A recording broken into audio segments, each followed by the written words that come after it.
Les commémorations de la Première Guerre mondiale. Alors, évidemment, ils nous prennent la tête avec des commémorations sans nous dire quel était le problème le plus important de cette guerre, à savoir qu'est-ce qui s'est passé dans cette guerre qui a changé la face du monde. Première chose, c'est que c'était la première fois que l'humanité connaissait un conflit qui s'est embrasé tout autour du monde. Mais avant que ce conflit s'embrase tout autour du monde, contrairement à ce qu'on vous apprend à l'école, contrairement à ce qu'on vous fait croire en vous disant ah, la Première Guerre mondiale a débuté en 1914, non, c'est pas vrai. La Première Guerre mondiale est devenue mondiale qu'en 1917. Donc, en 1914, la Première Guerre mondiale, elle est locale. C'est une guerre qui implique l'Allemagne, donc jeune pays, né en 1870 après sa victoire sur la France. Et ce pays donc dispose d'une population très homogène, dispose d'une industrie très puissante, a des banquiers qui sont très influents, et donc décident pour asseoir en fait leur domination hein, sur l'Europe, puisque à cette époque l'Allemagne représente le pays le plus puissant. Donc il faut maintenant arriver à aller jusqu'au bout du raisonnement et donc déplacer ce qui était le pôle économique européen depuis quelques siècles, à savoir la City, hein, donc la place forte de Londres, de l'économie londonienne qui gérait donc non seulement une grosse partie de l'économie européenne, mais également une grosse partie de l'économie liée aux colonies. Donc ça s'étendait sur une bonne partie du monde. Et les Allemands, qui avaient aussi des colonies, eux aussi une industrie puissante, eux aussi un peuple très homogène et bien un État beaucoup plus grand, avec une population beaucoup plus dense, s'est dit, bon, bah, maintenant il faut aller jusqu'au bout, essayons de faire en sorte de déplacer le pôle économique, ce qui paraît logique, déplaçons le pôle économique qui se trouve à Londres et mettons-le à Berlin.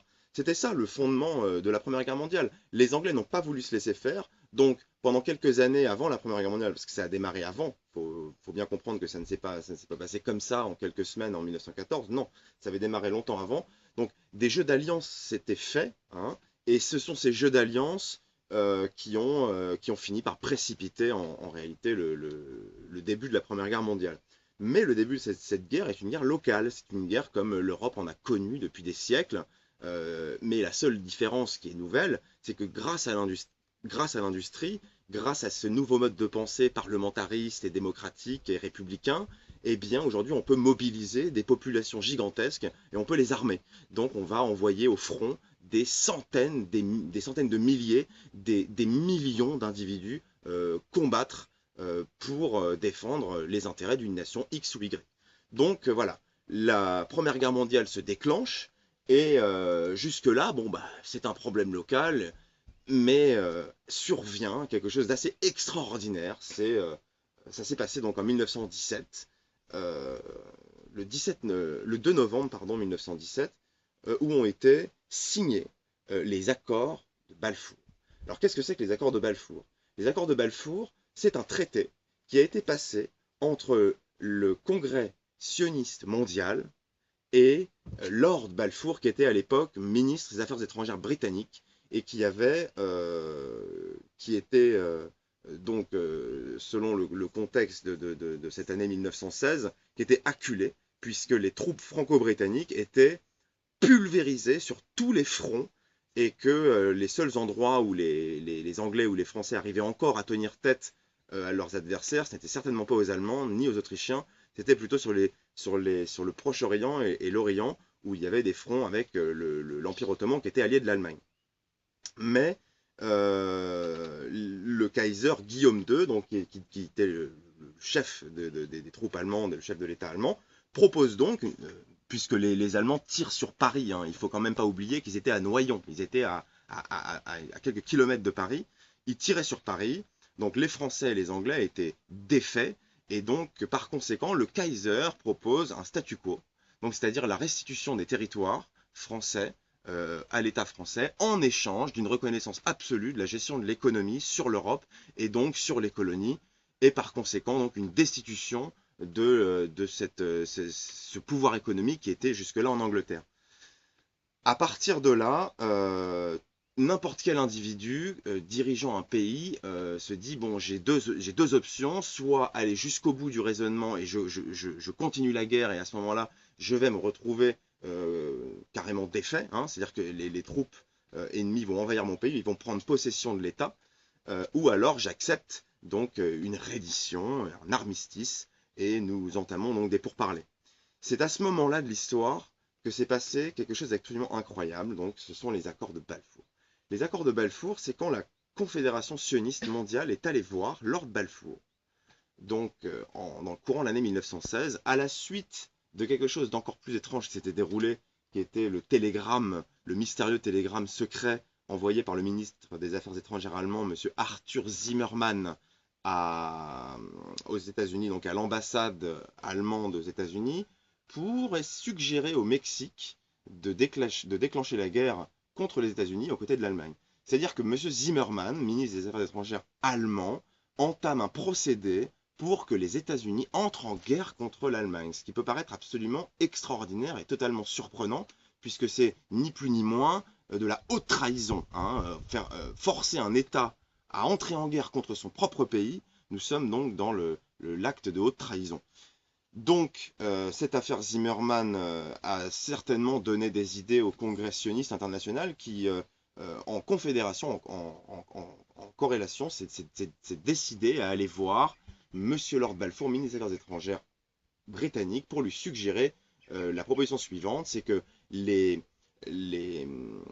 sionistes invitent Monsieur Balfour, donc les troupes britanniques et les troupes françaises, à poursuivre la guerre, et en échange, les troupes britanniques devront chasser les résidus de l'Empire ottoman qui sont encore en Palestine et dresser un protectorat britannique sur la Palestine pour qu'un jour, un État sioniste puisse voir le jour. Voilà donc le moment où il s'est passé, le moment de l'histoire où la plus grande manipulation politique du XXe siècle s'est déroulée. Le 2 novembre 1917, l'accord est passé entre les autorités franco-britanniques et la Confédération sioniste pour faire entrer les États-Unis dans la guerre et donc faire en sorte que la France et l'Allemagne n'aient pas à accepter ce statu quo proposé par le Kaiser Guillaume II. Alors moi j'ai une question, c'est qu'à l'école on nous apprend que voilà les États-Unis sont rentrés en guerre, mais on nous parle de tensions qui étaient préalables à ça. C'est-à-dire que les États-Unis, elles n'étaient pas déjà d'accord pour la guerre, enfin elles n'étaient pas déjà du côté des Alors Anglais. non, les États-Unis n'étaient pas pour la guerre. Le peuple américain était défavorable à une entrée en guerre. Et mieux que ça, c'est-à-dire que le gouvernement et le peuple américain soutenaient ouvertement l'Empire allemand. Alors pourquoi les Américains et le peuple américain soutenaient l'Empire allemand? La réponse est très simple. C'est parce qu'en 1905, en Russie, s'est déroulé un putsch anti-royaliste mené par les bolcheviks qui a tourné à la catastrophe. Et ces bolcheviks, ces communistes, ont été chassés de Russie, puisque le tsar a usé d'une répression extrêmement féroce contre ces putschistes bolcheviks. La majorité de ces putschistes, de ces bolcheviks, étaient très souvent d'origine juive. Donc ce n'est pas ici un acte antisémite que de dire que ces bolcheviks étaient à 98% d'origine juive, c'est un fait historique, et nous en avons pour preuve le fait que de nombreux juifs russes, fuyant donc la répression du tsar, se sont rendus en Allemagne, et ils ont été protégés par l'Allemagne. Ces gens donc, cette communauté juive très puissante, allemande maintenant, qui avait en partie déménagé aux États-Unis parce que les États-Unis offraient d'énormes opportunités sur le plan du développement personnel et professionnel, la majorité des juifs américains, qui étaient propriétaires en grande partie des grands médias et donc par conséquent de la presse, donc de la pensée américaine, soutenaient ouvertement la politique du Kaiser. Ils étaient favorables à ce que l'Allemagne batte l'Angleterre et la France pour que cette puissance économique se déplace à Berlin. Ils étaient d'accord. Ah bon?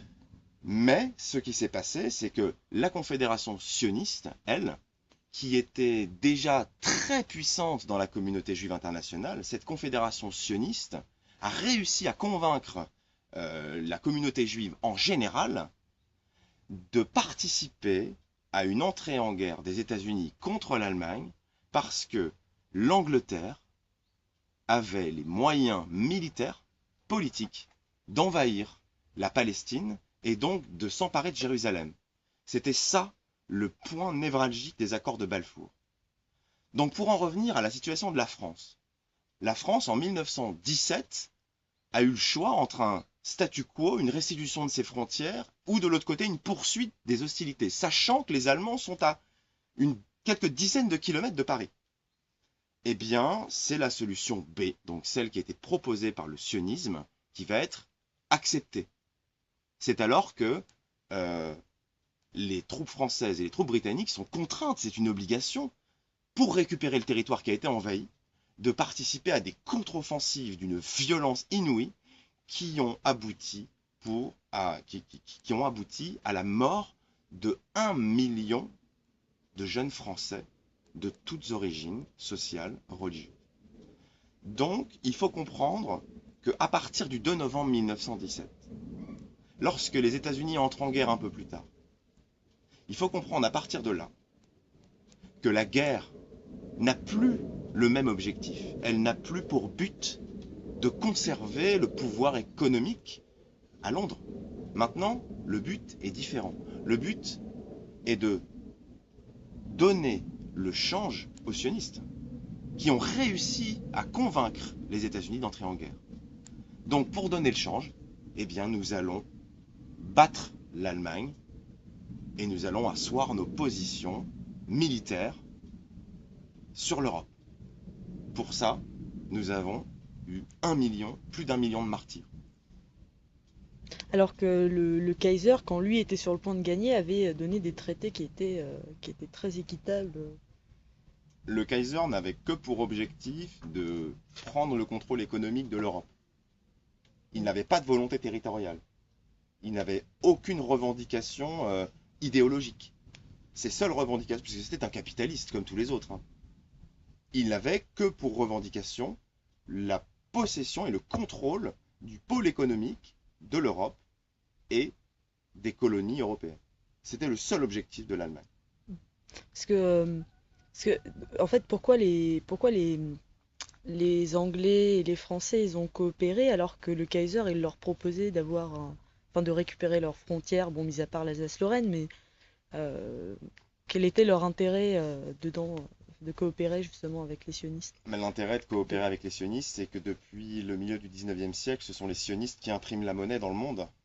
La majorité des émetteurs de la monnaie sont des individus qui ont prêté allégeance à l'idéologie sioniste. C'est-à-dire que le sionisme n'a pas seulement une forme politique. Elle a une forme beaucoup plus insidieuse et qui est une forme commerciale, qui est une forme idéologique et qui est une structure économique globale. Ce sont ces individus qui impriment la monnaie la plus répandue dans le monde, à savoir le dollar. Donc à partir de là, il était plus sage, selon les critères des démocraties, de suivre l'idéologie sioniste, donc ceux qui contrôlaient l'économie et qui la contrôlent encore à l'heure actuelle, que de partir dans un avenir incertain. D'accord. Alors maintenant, ce qu'il faut aussi rappeler, c'est qu'à la suite, donc, les accords de Balfour ne sont rendus publics qu'en 1919. C'est-à-dire que les peuples découvrent enfin pourquoi ils se sont battus. Puisque il y a une question qu'il faut se poser qui est quand même assez extraordinaire, mais qui a gagné la guerre? La France n'a pas gagné un seul centimètre carré de territoire. Il a récupéré, si on peut dire, l'Alsace et la Lorraine, mais il aurait pu la récupérer d'une manière différente. Et l'Allemagne n'a rien gagné non plus. Nous n'avons pas envahi l'Allemagne. Nous n'avons eu aucun contrôle réel sur la politique allemande suite à la Première Guerre mondiale. Et à l'heure actuelle, on peut faire le bilan aujourd'hui, un siècle plus tard, ni les Allemands ni les Français n'ont gagné cette guerre. Les seuls qui ont été victorieux et qui ont réussi à obtenir quelque chose de ce conflit, ce sont les sionistes. L'État d'Israël a été construit sur le martyre de plus d'1 million de soldats français qui ont été escroqués, qui ont été trompés. Et pareil pour l'Allemagne. Les 2 millions d'Allemands sont morts pour la gloire d'Israël, pour qu'Israël puisse exister. Et quand je dis ça, je ne dis pas que l'État d'Israël aurait dû exister tout de suite après la victoire. Il y avait encore des détails géopolitiques à régler, et par conséquent, il fallait patienter quelques décennies, mais patienter, il s'agissait de patienter juste pour créer l'État en lui-même, avec ses institutions, avec son drapeau. Mais les colonies sionistes étaient déjà mises en action à partir de 1920. De 1920 à 1948, il y a eu énormément de juifs qui sont partis en Palestine sous protectorat britannique parce que les Anglais avaient un pouvoir militaire et qui pouvaient protéger les colons sionistes qui deviendraient plus tard des Israéliens. Donc les colonisations, la colonisation de la Palestine par le sionisme a commencé en 1920-1921. Ça n'a pas commencé en 1948, ce n'est pas vrai. D'ailleurs, vous avez de nombreux témoignages de personnes qui ont vécu cette période, qui vous racontent, juifs comme palestiniens ou musulmans ou chrétiens, qui vous disent, mais lorsque les juifs arrivaient en Palestine à cette époque, ils déclaraient, nous sommes en Eretz Israël. Ils parlaient aux Palestiniens en leur disant, voilà, nous sommes revenus chez nous, et cette terre s'appelle Israël.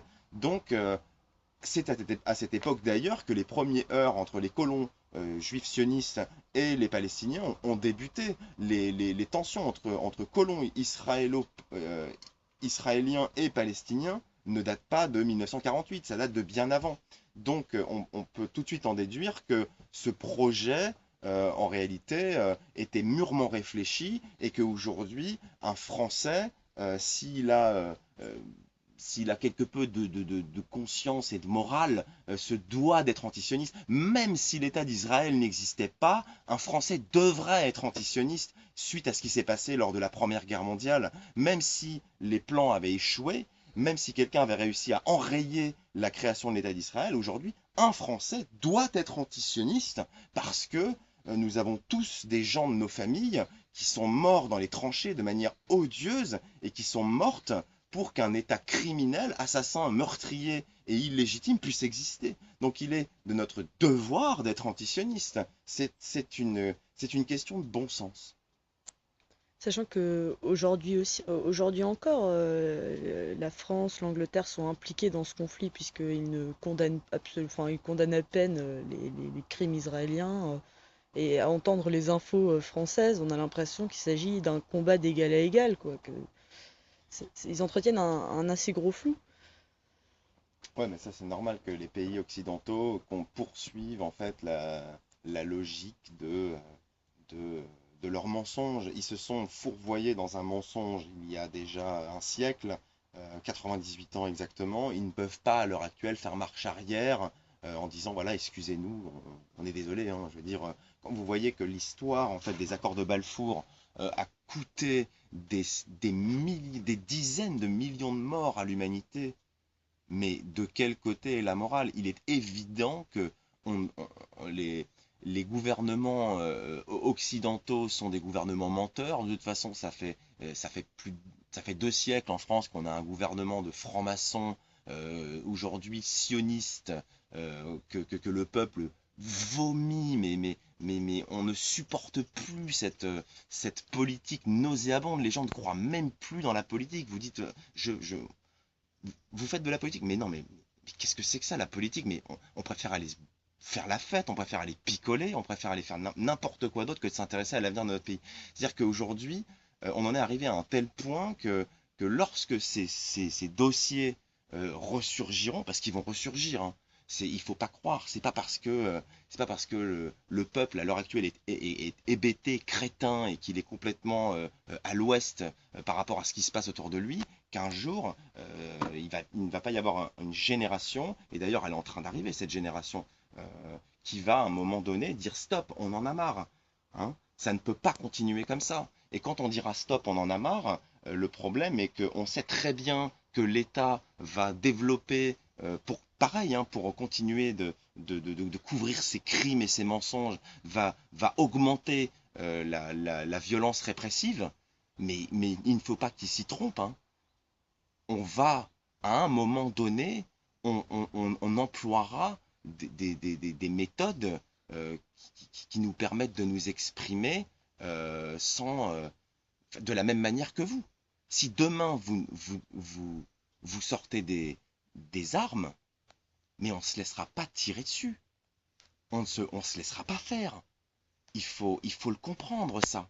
Hein. Et il faut que vous compreniez que les gens qui sont dans la police, les gens qui sont dans l'armée, refuseront de tirer sur leur propre peuple.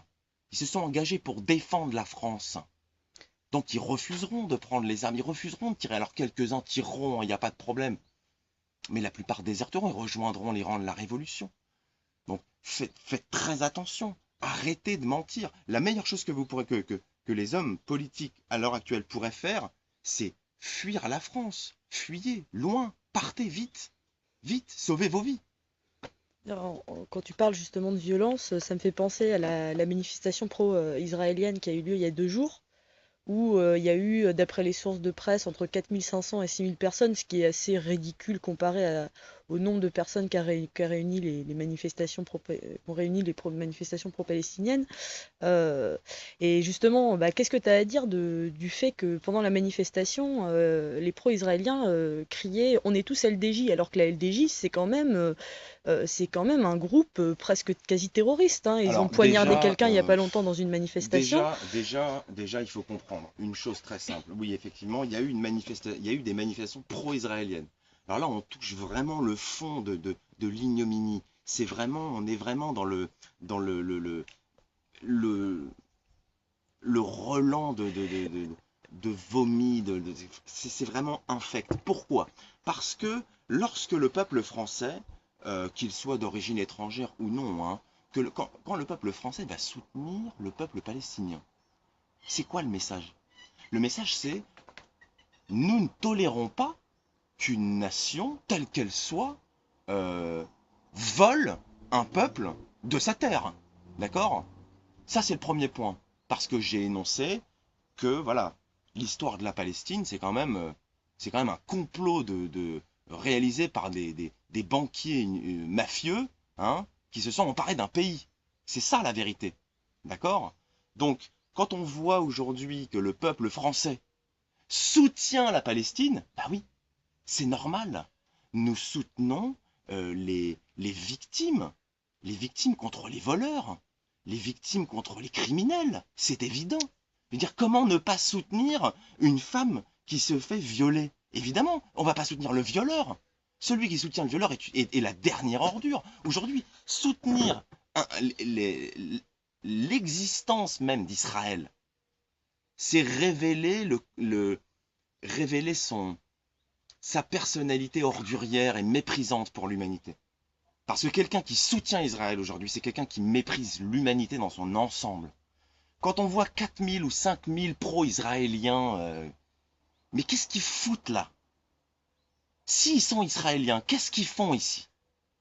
Qu'ils aillent se faire tirer dessus par le Hamas. Hein? Qu'ils y aillent. Si nous, demain, l'État d'Israël venait nous agresser là, bien sûr qu'on se défendrait comme eux, de la même manière, comme nos grands-parents l'ont fait en 40 dans le maquis, bien sûr. Bien sûr qu'on leur tirera dessus. Vous croyez quoi? Vous vous croyez où là? Vous croyez que vous pouvez voler une nation comme ça, spolier un peuple de sa terre et regarder le monde entier et dire vous avez vu ce qu'on avait fait, c'est bien, hein? Ben non, c'est pas bien. Vous êtes des ordures, vous êtes des gros bâtards. Et la vérité, c'est qu'on ne vous supporte pas. Donc vos drapeaux israéliens, vous savez, nous on en fait du PQ, hein, se torche avec. Parce qu'il n'y a rien de plus insupportable en plus pour des gens qui croient en Dieu que de voir que des mécréants comme vous s'emparent de symboles divins pour spolier des territoires à des gens, pour, pour, pour faire des meurtres, des assassinats, pour bombarder des villes entières au phosphore blanc. Mais je veux dire, si Hitler était une réaction à votre projet, alors méfiez-vous, hein, parce qu'on va redevenir, on va redevenir un peu hitlérien, quoi. Je veux dire, il y a un moment où vous allez vous chier dessus, et vous aurez raison de le faire. Et là, ce sera pas la peine de faire la victime, parce que grâce à Internet, grâce à la technologie, le monde entier a vu vos crimes. Le monde entier a vu votre comportement infect. On vous supporte plus. D'accord? Donc si vous voulez manifester, allez manifester. Mais on est fiers, nous, on se marre quand on voit que vous avez 4000 personnes ou 5000 à vos manifs. C'est bien. Pas pour les nôtres, vous rajoutez un zéro derrière. Hein? Donc ça vous donnera une idée, le jour où ça pètera, ça vous donnera une idée de qui ira dans les caves. Ce ne sera pas nous qui irons dans les caves.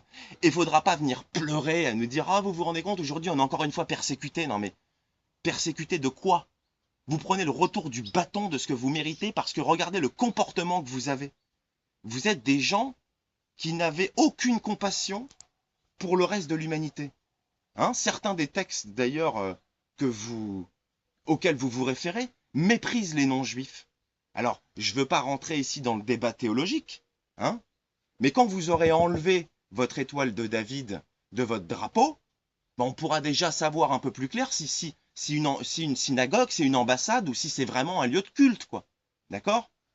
Parce que si une synagogue, c'est une ambassade, alors on va laisser les mosquées, et puis on va rouvrir les églises, mais on va les rouvrir d'une manière très traditionnelle, quoi. Vous comprenez? D'ailleurs, ça me fait penser, parce que par rapport à la manifestation pro-israélienne qui s'est déroulée justement devant l'ambassade israélienne, et il s'avère que l'ambassade israélienne, elle a déménagé, et ça s'est fait de manière très discrète, Bah, l'ambassade israélienne était avant avenue d'Iéna, hein. L'ambassade d'Israël, maintenant, avec les c'est autres l'ambassade. ambassades. Et je le tiens parce qu'il faut le signaler, c'est quand même extraordinaire. C'est quand même l'ambassade qui est la plus proche au niveau distance de l'Élysée et de Matignon, hein. D'accord? C'est-à-dire qu'elle est maintenant, l'ambassade d'Israël à Paris, elle est dans le quartier des ministères, si vous voulez. Vous avez la rue Cambacérès où il y a le ministère de l'Intérieur. Bah, entre le ministère de l'Intérieur, l'Élysée et Matignon, vous avez l'ambassade d'Israël, quoi, hein. C'est bien, comme ça, ils peuvent ça va vite les communications entre eux, hein. Au moins, au moins les choses sont claires, hein. On sait exactement dans quel camp on doit se battre. Il n'y a pas de problème, hein. Si l'État est contre nous, il sera contre nous, hein. Mais on a le droit de se révolter, on a le droit de résister. Et je vous invite à vous renseigner sur le dernier article de la Déclaration des droits de l'homme et du citoyen dans laquelle il se drape pour envahir des pays du monde entier. Et bien nous aussi, on va l'utiliser. Et lisez-la bien. Le dernier article de la Déclaration des droits de l'homme et du citoyen. Et quand vous aurez lu cet article, vous regretterez de l'avoir mis dans la Déclaration des droits de l'homme. Vous le regretterez.